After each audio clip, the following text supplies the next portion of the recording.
My girlfriend died yesterday, but when I woke up the next morning, she was lying right beside me.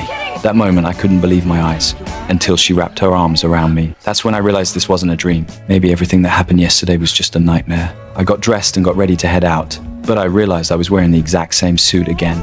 Just as I was about to change, a flash hit my mind. She would burn herself with the kettle. I rushed into the kitchen. She was perfectly fine, but the next second she burned herself with the curling iron. The burn in the exact same place as yesterday. Fear hit me hard. Everything was repeating itself. Walking down the street with her, I remembered yesterday someone spilt on her sweater. So I decided to take the long way to work. But of course a motorcycle came speeding toward us. I threw myself in front of her, but her sweater still got stained. Every word she said was exactly the same as yesterday. I couldn't keep calm anymore because I knew what was coming next was her death. What happened in the dream that freaked you out so badly? I looked into her eyes and finally realized my love for her had been fading. I had been too caught up with work, neglecting how she felt. Last night, during our date, we had a huge fight. She got into a cab crying. I ran after her, still saying things I shouldn't have said. The driver asked if I was getting in. I hesitated. She shut the door. When the cab reached the intersection, another car came crashing into it. It was exactly 11 p.m. She was rushed to the hospital, but in the end, she closed her eyes. When I came to, I was suddenly back in yesterday's meeting room. I kept staring at the door, afraid she'd walk in. Then a knock came. I knew it! I knew you'd be here!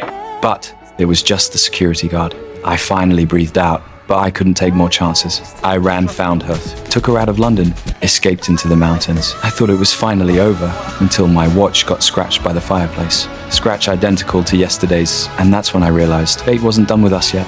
The crash was bound to happen. She said she had to go back to London for her graduation performance. This time I didn't stop her. I promised to help her do everything she wanted. When we got home, I picked up the piece she composed. I was gonna make her dream come true. On the day of her recital, her music played beautifully. She smiled. That moment she finally fulfilled her lifelong dream. After dinner, the sky suddenly opened up with rain. I knew our time was almost up. I looked toward the intersection not far away, the same spot where the crash happened yesterday. In the rain, I confessed my love to her over and over. Felt like saying goodbye. I love you. I have to tell you this, and you need to hear it. I loved you since I met you. But I wouldn't allow myself to truly feel it until today. I was always thinking ahead. So thank you for being the person who taught me to love.